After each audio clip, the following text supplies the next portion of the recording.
guys, we are here for yet again another episode of Under Contract. And if you know me, you know commitments and contracts that I make to myself and to those around me are super important.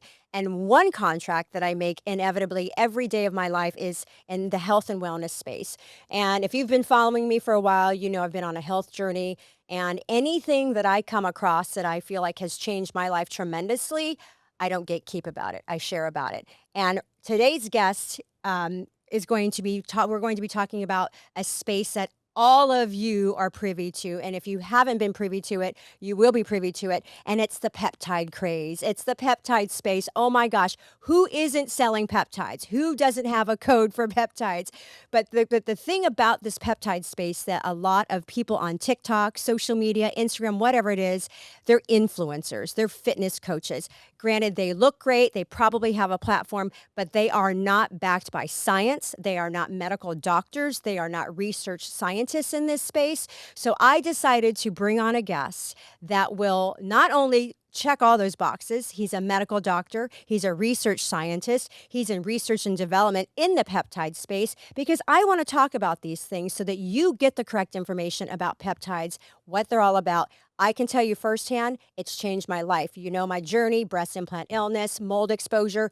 It's healed everything in my body from my gut to skin to everything in between. Today, I have Gabriel Elizade. I'm going to butcher your name, Gabriel. He's a research developer in this peptide space. He's a medical doctor. Welcome. That was a mouthful. Well, thank you for having me. It's great to be here. Yeah, so I'm excited because I feel like this is such a massive space right now.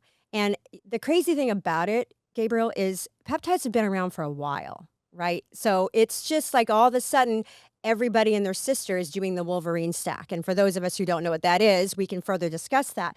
But since you're at the intersection of longevity, health span, performance, medicine, and research, what are your thoughts about the peptide space right now? If there was one thing that you could say to describe it right now, what would it be? Um, it is out of control. Um, With I think all with there's all seriousness. right. It's grown and exploded. It feels very random, but Mm, if you look at what peptides really are, it's not that random at all. I think the GLP-1 craze actually really propelled everything into the spotlight. I feel like everyone is either on a GLP-1 or knows someone on a GLP-1. And it's like the gateway drug into the peptide world. Everyone starts off on a GLP-1, then they're doing the BPCs, then they're doing the TB500s. But yeah, with that craze has now come people capitalizing on it. You have a ton of influencers who are just, their top 5 lists and they're like, you got to take it. And then, use my affiliate code. So it is a wonderful world where people are getting exposed to these tools that work very, very well. mm. There's a lot of literature on it. There's a lot of use cases, but people are not getting the right guidance. And that's why I say it's, out of control. And I will echo that sentiment simply because a good percentage of these influencers are not. Maybe they are, but if they are, we don't know about it. I don't feel like, let me back up and say this. If you're going to be on peptide therapy, you should be directly supervised by a practitioner. This should not be something that you see on social media and you go, okay, let me use this code and order the exact stack that person's using because you do not know their blood type. You have to test your biomarkers. You have to test everything to know what specifically works for you. And I know that for a fact because that's how I was introduced to peptide therapy because of mold exposure. So I'm on a specific stack for that. So those of you that are out there, you have this thing about, oh, my coach who is a trainer who is has an affiliate code, I use their stack. So what stack are you using, right? And then they just say to you 15 different peptides and they have no clue how they're dosing it. So yes, it's crazy right now. It's absolutely crazy. Talk to me a little bit about the importance of being supervised. I touched upon it because of the fact that I know for myself, I had to have blood work done to know, right? Because there's growth, a lot of things that you have to take into consideration, your hormones, your gut, your everything. Why is it so important to be supervised when you're even starting a GLP-1? Because GLP-1 isn't just for weight loss anymore. There are a lot of people microdosing it for insulin reasons, for cortisol reasons, for, inflammation reasons. So why is it important to be supervised? Well, each peptide has its own unique function, so and you don't know how you're going to react to it. You don't know which dosing is perfect for you. So, let me just go off on the GLP-1s just to start Yep. off. So right now we have three main GLP-1s. You have your semaglutide, tirzepatide, and retatrutide. Retatrutide not being officially available, but so when someone is on this like a weight loss journey, they have these three options. But how do you know which one is right for you? People will automatically jump for the retatrutide because they're like, it's the hottest thing. They've maybe read like one study on it where it says like 30% weight loss. I'm like, I want to lose 30% of my body weight. But you don't, when you go into the specifics of it, that glucagon agonism, which is very unique to retatrutide, it can mess with your heart rate. It can Oh, cause anxiety. It can interfere with your sleep. So just because it works well for someone doesn't mean it'll work well for you. And that's why when I'm talking with clients about, which GLP-1 to explore, I don't run for the Retta right away. mm, I'm like, hey, mm. tirzepatide has been around for quite a long time. It's very gentle in terms of side effects. It works very well. Let's start off on this on a very low dose, see how it goes. And so that type of nuance and minutia is missing because again, everyone's like weight loss, retatrutide, that's it. Well, let's discuss the three powerful reasons, or I should say, facets of retatrutide, because I think there's a lot of misunderstanding as to why it's the newest and biggest, GLP-1. Because there are three things: the glucagon. Let's talk about that. Why is it so powerful, and why? And the power behind it is why I think people are attracted to it, but at the same time, they're afraid of it because it's so powerful. Yeah, so the previous iterations of the GLP-1s, they focused on appetite suppression and slowing down your gastric motility to make you feel full. Then tirzepatide came in and added in the GIP agonism, which helps with insulin secretion. It also changed the way that it touched the GLP-1 receptor, so it's a little bit less side effects. What changed with retatrutide is instead of focusing on just appetite suppression and insulin secretion, this one is now improving your metabolism. Mm. So instead of just weight loss, you're actually improving metabolism to further boost your weight loss. It also rips through your liver fat. Um, it you can just be sitting around all day. You don't even have to exercise. Not that you shouldn't, but you could theoretically just not exercise and still lose fat. So Okay, wait. How? How? because of that glucagon agonism, it Oh just my amps up gosh, your that's metabolism. Yeah, so but powerful. with that increase in metabolism, that's where what I mentioned earlier, your heart rate increases. On Yeah. average, it's anywhere from 5 to 10 beats. And let's say that you're a normal average person, you've never faced anxiety in your life. Now your heart rate is up by 10 beats. You're going to feel off And and this is in your body for weeks at a time. So you're that's why it works really well. Like your yeah, heart, I mean, it's doing work, yeah. but there's a cost to it.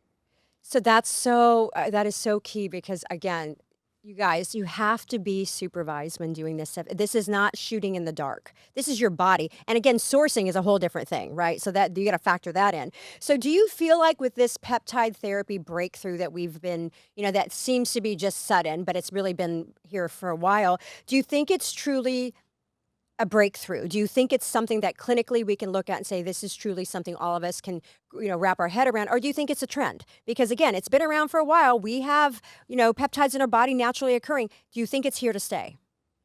Most definitely. I Yeah. don't think the trend is in the peptides themselves. I think the trend is in with the audience. I think you're just Mm. capturing a larger audience that wasn't exposed to it. We also have a in the past, let's say since the last like viral event, um, there's been a mistrust of medicine in general, and so people have started to look towards alternative therapies. And Yeah. so instead of vaccines, they're like, let me inject something else in my body that, doesn't cause potential clotting and a myriad of other issues. So that's how they feel, and they want to approach this. They want to take control back into their own hands, and that's how they're doing it with peptides.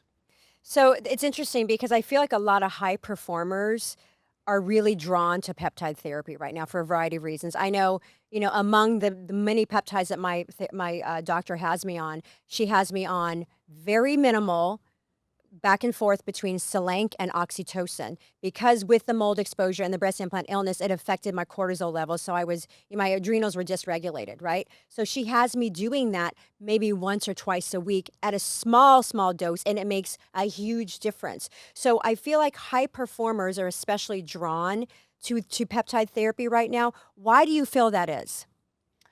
Oh, this is fantastic. So high performers are busy with their business, their family. They need to be able to focus at all times. They need to be able to micromanage, macro manage. There's like 10 million problems in your face at all given times. Mhm. And so unless you're taking like 50 cups of caffeine, or you're just, you're sacrificing your exercise routine, or you're ordering out all the time, like something will give no matter what. What peptides enable you to do is to so like a GLP-1 can reduce the food noise so that you can Mm. focus on eating the right food at the right time. The growth hormone peptides will allow you to sleep. Let's say you're getting only 6 hours of sleep. It'll make sure that the 6 hours you get are the most Quality. fantastic 6 hours in your Yeah. life. So it enables you to continue what you're doing as a high performer Mm. without sacrificing anything. So do you feel like it's truly about optimization, or do you feel like they're just chasing that next edge? Um, I feel like they're the same thing because once you're optimized, you are essentially getting an edge over your competition. Yeah. So I know that for me, it does make a big difference with optimizing everything. And I feel like that's where we've arrived in this space. It's not just about longevity anymore. It's not just about let me be the healthiest. It's truly about optimizing the cellular health that we have, right? It's not even about being the fittest you can possibly be. It's about being the most optimized because mitochondrial health, I mean, that's one thing, right? These peptides for mitochondrial health. If your mitochondrial health and your cellular health are off, nothing's going to work. It doesn't matter what protocol you're on. If that's jacked up, and then we can talk about MOTS-c because that's something that helps with that, right? I know these things because I'm being supervised. So let's get super specific. In your practice, if you were to name 2 to 3 peptides that you feel like are consistently delivering results, what would they be? So the GLP-1s are king because there's so much Love. data around them. They're very reliable. Um, and just by losing weight, you can reduce the comorbidity Mm. of so many different illnesses and issues. You improve your joint pain, you improve your sleep, you improve your metabolic health, you improve your lipids. So weight loss is super important, and that's why the old reliable GLP-1s will always be number one. Yeah. Two is, I would say, any of the growth hormone peptides, um, because they touch so many different things. So they help you with the sleep, they help you with the hair, skin, and nails, which everyone Yeah. loves. That they love that benefit. It helps you with anabolism, especially when you're losing weight. One of the main concerns is you don't want to lose muscle, and so this helps prevent muscle loss. It also improves growth hormone secretion, which helps with fat loss itself. So you pair that with the GLP-1, now you have more targeted fat loss. So Be specific about that. Is it tesamorelin, ipamorelin? What are we talking about? yeah, CJC? the Yeah. CJCs, the Yep. sermorelins, the Tesamorelin. ipamorelins. Okay. Yeah. Yep. Okay. And then the Um, third one? the third one, ooh, it's like, mm, I would say the BPC and TB500, the Wolverine stack. Um, Almost everyone has some sort of injury, and these two work very well together to improve blood flow and cell migration to a site of injury. And you can have an injury from like 5, 10 years ago, and it'll still help you recover. That's right. I had a shoulder injury, and it's amazing how it doesn't feel like it did, right? So why wouldn't you throw in KPV with the Wolverine stack? Uh, Or would well, you? I absolutely would. In Yeah. fact, I would throw in GHK copper as well. Yep. The Clo blend, Close stack. Yeah. love it. Absolutely Yeah. love it. Yeah, So the let's talk KPV. about that because there's so many people who are like, "Oh no, Glow is what I'm using. It's better than Clo." No, it's not. I don't think one's better than the other. It's what are you treating, right? Like there's specific things you're treating. That KPV just takes it to a different level, right? If you're treating something that requires that peptide, then go with Clo all day. So let's talk about the differences between Glow and Clo. So, I mean, the main difference is just the KPV. So Yeah. KPV is more of a systemic anti-inflammatory peptide. The thing is usually when you have some sort of injury or you're suffering from inflammation, it is systemic in nature. That's why it pairs so well with that stack. And then the third component that's in both of those glow and close stacks is GHK copper, and Mm, copper is beautiful. I mean, if you ever seen the blue color, very love it. beautiful blue color. Love it. And it helps you with collagen synthesis, wound repair, and then it's known as a beauty peptide because of how it improves your complexion, and it's a well-deserved name. I have to tell you, and look, we can talk about the copper uglies because it's a real thing, right? Unless you're pairing it again with supplementation to help that zinc, right? I mean, there's a lot of things that a lot of you who are, into the biohacking world and you're getting it from TikTok, you don't know that there are supplements you should be taking if you're on a copper peptide to help with the synthesis. There's so many things you need to know. So tell me a little bit about the copper uglies because it is so real. And I know because I've seen some of your content, but I've experienced it as well. It can be very minimal depending on how you're stacking it with other things and the supplements you're taking, or it can be severe, like the uglies, right? So talk to us about that and why does that happen? So, when you take copper, it actually to start the recovery process and the regeneration process, you first have to break down old collagen. Yeah.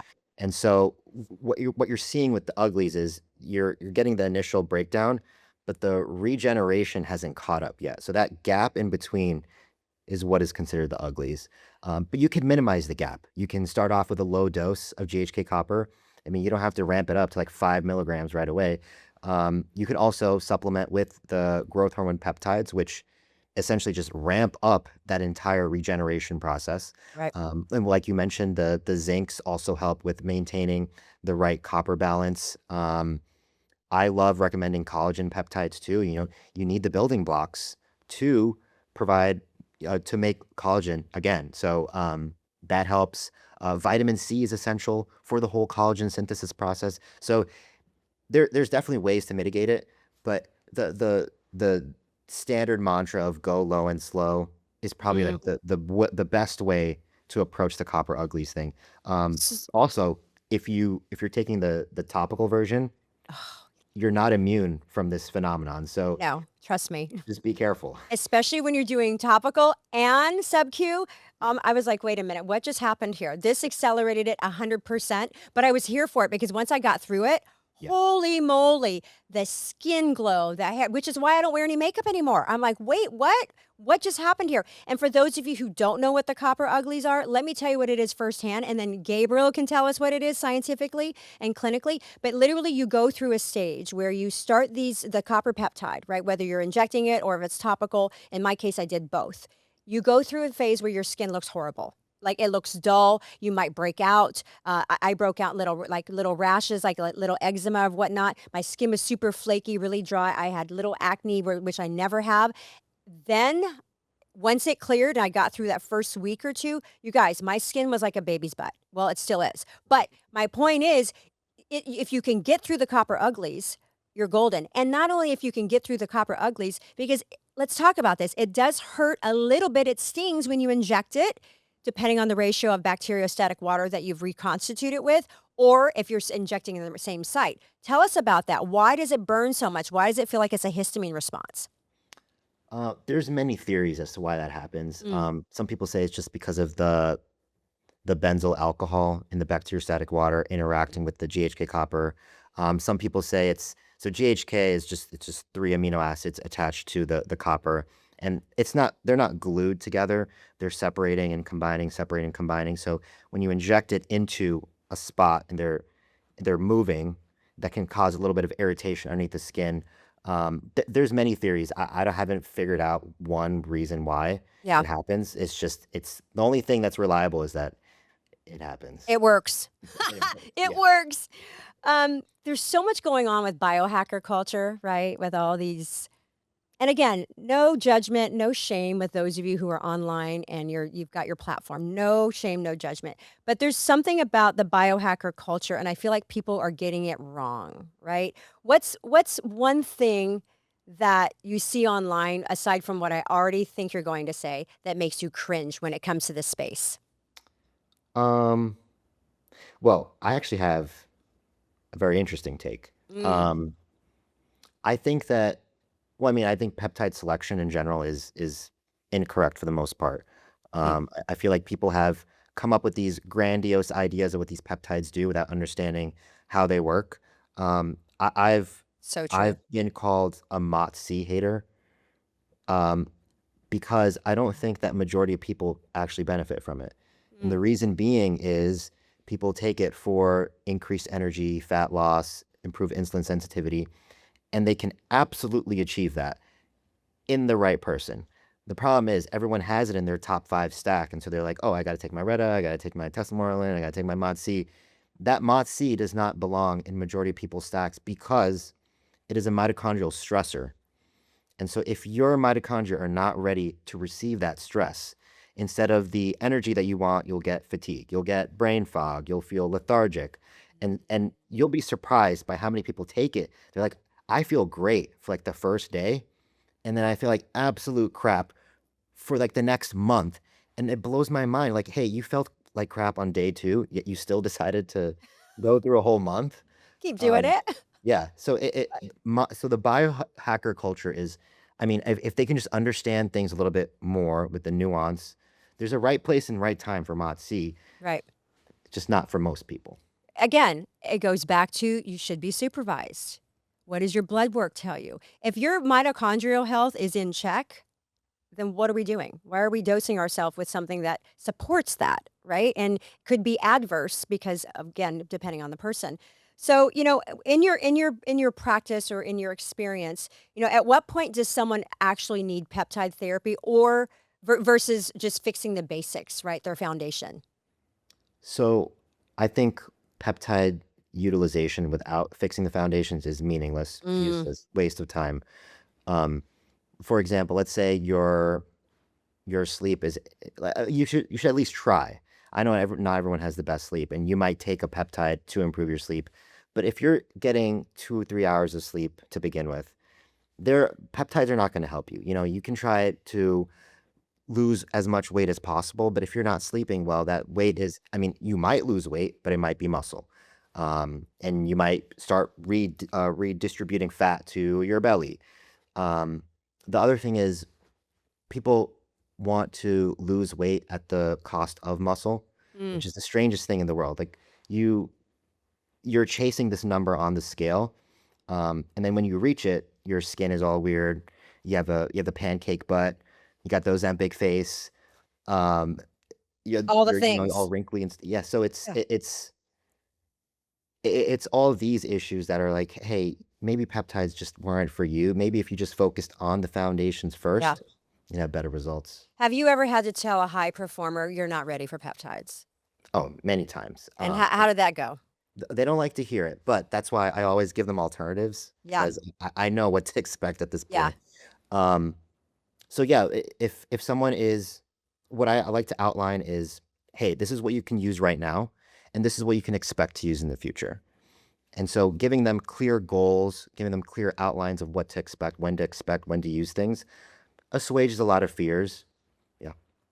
Let's talk risk for a second because there's a lot of risk with peptides, right? And there's a reason why, 19 peptides have been banned or not FDA approved, I should say, and now 14 of the 19 are, right? So what are some of the risks, that you see or potential downsides that you're seeing, not just in your practice, but just in general when people don't take into consideration the risks? And it's not even just about what you're putting in your body, it's where's it coming from? Like, where are you buying this from? Who's telling you? I mean, let's talk about that a little bit. What are the potential downsides? There's so many. I mean, Mm, let's just start. If we start with sourcing. yeah. So a lot of these research use only websites, we don't know where the peptides are coming from. They could be coming from China. They could be coming from India. They could be coming from a manufacturer in Like we don't know. We don't know. Um, and with that unknowns comes, are there heavy metals in there? Are there endotoxins in there? Endotoxins, yeah. And on top of that, when people are reconstituting these peptides, are you using the correct bacteriostatic water?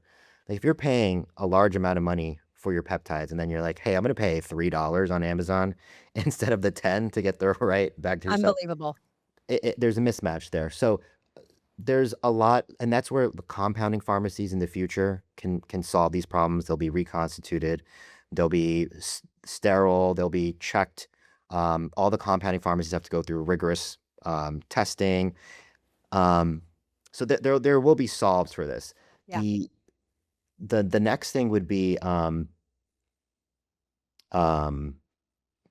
sorry, what was the question again? It's about potential downsides. Oh, yes. When people start stacking random peptides together Oh, without knowing how they interact, that one makes me sad, very sad. There's a new trend actually where people are stacking multiple GLP-1s together, oh, which, come on now. yeah, yeah. So they're like, hey, I'm taking Retta, and because Retta doesn't have as much appetite suppression as the other ones. Tears up, yeah. And so Yeah. they're like, what if I just mix and match a little bit? And then they have like nausea, vomiting, diarrhea. They So don't wait, eat are for you like two, saying at three the days. same time? They're doing it at the same time, or are they spacing it? No, they're taking it at the same time. Yeah. So you dose Aretta and then you're doing Tears up right behind it? Yeah. Whoa, that's Yeah. crazy. Yeah. Like, how are they not sick? Well, they are. That's the thing.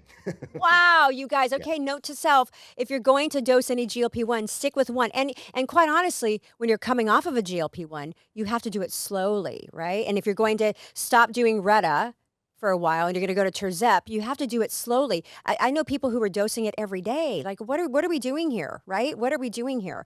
How do you? I want to talk a little bit about how you personally, if you were to integrate peptide therapy, for example, into hormone optimization, training, recovery. I know again from experience what I'm taking, but I'd love to hear it from you, especially with the hormones, because women, as we go through menopause and perimenopause and postmenopause, it, peptide therapy has changed my life. That specifically. So talk to me a little bit about that, the optimization of your hormones with peptide therapy. So peptides are amazing and powerful, but hormones are top tier. Like without hormones, you can throw as many people will take GLP-1s at the max dose. If their hormones are not optimized, they will not lose weight.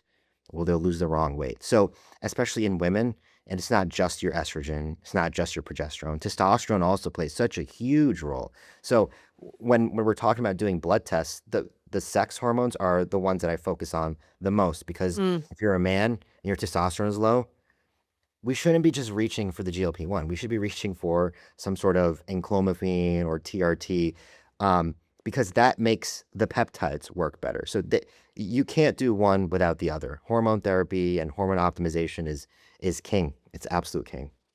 I feel like that's so important because, again, it goes back to being supervised, right? I mean, guys, this is not to be taken lightly. I mean, it's your body, right? What you're putting into it, and all the money you're spending on peptides. If your body isn't optimized to receive it and the benefits that it's going to give you, it's not going to work. Um, can peptides ever compensate for poor habits?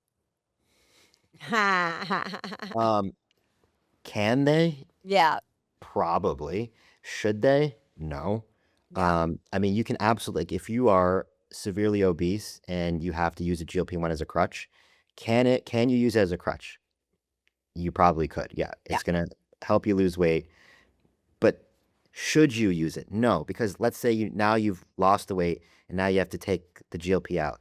You don't have any of the lifestyle habits in place. You don't know how to eat properly. You don't know how to diet properly. You weren't doing all that proper exercise. So what's going to happen? Your weight's going to come back. And it goes back to your foundation. Yeah. Make sure your foundation is checked. Make sure your basics are lined up. If we were to fast forward 10 years, do you think peptides become more mainstream medicine? Or do you feel like they're going to stay on the periphery where it's this thing that, obviously Big Pharma is looking at it going, okay, we want to keep people sick, right? So we really don't want this to be a thing. So do you think it's going to be mainstream medical? Do you think it's ever going to get there? I do. In 10 years, absolutely. I think it will be mainstream. I would even say it's pretty much mainstream right now. Hmm. It's just not available from certain compounding pharmacies. So all the changes that RFK said on Joe Rogan's podcast, and he's been Yeah. touting over the past few weeks, if those go into play, you will now have access to those 14-ish peptides, and there's thousands and thousands of compounding pharmacies and people who are like, hey, I don't want to get my stuff from China, or I don't want to get it Yeah. from, you know, basementpeptides.net, they will now have the ability to go through their doctor and get all these peptides. And I think the most important thing that will happen in the next 10 years is the aggregation of real world data. Because one of Mm. the things that's stopping a lot of providers from moving forward on these peptides is they're like, there's not enough data, there's not enough human data, there's not enough trials. But in through compounding, through the access that we're going to have in the future, hopefully, we'll now be able to gather real world data. All the providers can submit data to registries. All the telemedicine companies can have their intake and refill questionnaires just be universal. So they can be like, hey, this is what we're tracking in terms of progress. These are the safety signals. And so in 10 years, we will have a lot more access. We'll have a lot more data and a lot more trust in peptides. And that's going to make it even more mainstream than it is right I now. feel like that's you said a keyword, trust, right? Because there's a lot of misinformation out there right now. There's a lot of distrust. There's not, I don't feel like things have happened to fully accept peptides for what they truly are, right? Because, like I said, you have everybody and their sister with a code, right? That can give you a discount that feels like, okay, since it worked for me. And a thing that makes me cringe online right now are these influencers who not only have a code, but they do this long, caption and say, DM me for the guide. What guide?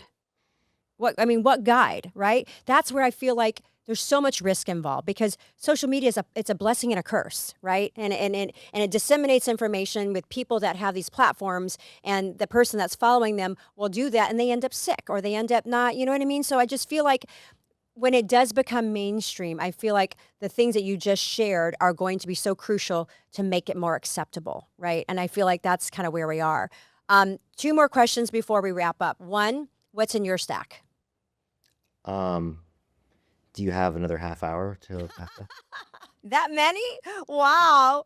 Well, I also have many stacks. So one of my recent posts on social media was about like my sleep deprivation stack, which is cerebrolysin, Solank, glutathione, Oh, uh, and those just help because I have a baby and mm, God bless him, he just doesn't sleep well at night. And so I've been on night duty for the past 2, 3 weeks. And if I'm getting like 3 hours of sleep, my next day is gonzo.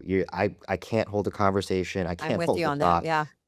And so things like a cerebrolysin help with BDNF and they help with the all the growth factors that you need for recovery. The Yeah. glutathione is an antioxidant that helps me, not feel like crap the next day. Yeah. The Solank helps me Oh, with the focus and just the anxiety and managing the cortisol. So I have specific stacks for different reasons. mm, But I also microdose a yeah. GLP-1. Um, I don't need to lose weight. I can bulk on a GLP-1 and I can cut on a GLP-1. That's in there specifically for the longevity purposes, the metabolic benefits specifically. There's so much power in what you just said, right? Because that goes against what the GLP-1s are touted for, right? I mean, you can bulk on a GLP-1. Go figure. That's going to be a clip right there. How can you bulk on a GLP-1, right? Talk to me a little bit about the sleep peptides because I know there's so many really good ones. You have DSIP, you've got epithalon, but they also have other benefits to them. If you were to say, which one's your favorite of the two and those are the only two I'm familiar with, which would you say is the most effective? Is it the delta sleep induced peptide or epithalon? So I wouldn't even use those two. I would start off with the growth hormone peptides specifically because they're Okay. a little bit more reliable and they have a bunch of other effects too. Like epithalon is great for the telomerase benefits. DSIP is great, but the dosing is it's variable because Yeah. some you need a little bit more and some people a little bit less and others. Also, I find that it doesn't work in like half the population that I work with. It's very hit or miss.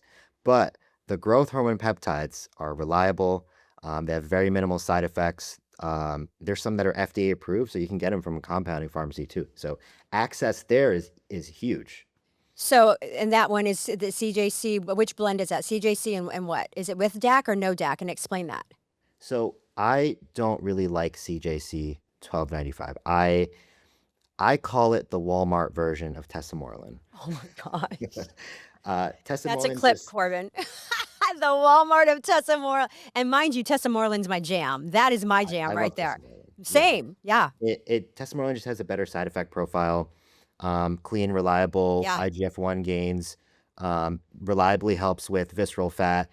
CJC causes, site injection pain, allergies. I mean, it's great in terms of cost, which is, Yeah. why people use it. Yeah. But the two that I really like are sermorelin and Mm. tesamorelin. And sermorelin is a shorter acting growth hormone releasing hormone analog. It's very gentle. So if you have some sort of like water retention issues with the other growth hormone peptides, sermorelin works pretty reasonably well without all the side effects. And dosing, you guys, is super important, right? Like, I know for me, if I dose GHKCU at night, it gives me energy. So I don't dose it in the morning. I dose it in the morning. And for me, the tesamorelin, I do it at night, 30 minutes before sleep, an hour to 2 hours after eating. That's what works for me, and that's what I've been told to do. And there's a science behind that, right? So when they're dosing these peptides, timing is everything, right? So just give me a real brief synopsis of best time to dose GHK, best time to dose Selank, best time to dose growth hormone releasing. Growth hormone releasing hormones, you want to be in a fasted state. So you can do it at nighttime. Nighttime is preferred because you have your largest growth hormone peak at night. And Right. so you just kind of want to maximize that peak. But paradoxically, there are a subset of people who take it at night and they're like, I am wired. I cannot go to sleep. They can then take it in the morning fasted Mm, and still mm. get the benefits. Solank is all over the place. You can take it in the morning if you have, high stress environment during the day. Some people take it at night to kind of calm down, cool Yeah. themselves off after stress. Really depends on, yeah, what kind of person you are. Yeah. GHK copper, it's hit or miss. It's one of those things where if you're gonna take it long term anyways, you can play around with when you take it in the morning and night Right. because it's so individual and figure out the right time to take it. And what's important too is consistency, Mhm. right? So I think a lot of people, oh, it didn't work after 3 weeks. Okay, you have to be consistent with this stuff, right? And I'm going to say this, again, and again, this is based on my blood work, my practitioner with her guidance. I'm on 2 months on, 1 month off, right? And we rotate, right? So, if I was doing microdosing of Tirzep, I was on it for 6 months, very small dose once a week. That helped with my inflammation, my hormones, everything. But then again, I had my hormone blood work done. So for me, what really worked was based on what was recommended based on my blood work. So timing is everything, you guys. Dosing is everything. Be supervised. Don't just willy nilly out there because you heard somebody, or your best friend everybody has a friend that has the peptide source. Everybody has them, right? But consider the source. If there's one thing, this is the last thing I'm going to ask you. If there's one thing you want the general public to know about peptides, the benefits, etc., what would it be? Um, I would say that they're here to stay, and the Mm, most important thing you can do is just educate yourself on it. yeah. But there's so many amazing courses out there that you can educate yourself as a provider, as a patient, as a consumer. Um, don't rely on ChatGPT, even though Oh, ChatGPT is okay for like if you want to learn how to reconstitute your things with the right right amount. exactly. It's good, but Yeah. don't ask it for dosing. Um, and then always look for studies or people who can interpret the studies for you, Yeah. and take everything with a grain of salt, even Absolutely. even everything I said. Well, no, because this is your space, right? I would tend to believe you more than I would somebody who's got 5 million followers and they have a code, right? So for me, you guys, if you want to reach out to me about the things that I've taken and why. Mine was mold exposure, mine was hormone related, mine was after breast implant illness. So there's a specific stack and protocol that I was on. So if you want more information on that, not I'm saying don't follow me, but I'm saying that's what works for me under supervision. Gabriel, if they want to reach out to you and they want to potentially work with you, how do they get in touch with you? Yeah, so you can find me on Instagram, so Gabriel Elizadi, my first and last name, or elizadi.com. Okay. And you take personal clients, you do virtual sessions and all that? That's correct. Yeah, I do Wonderful. consultations. Yep.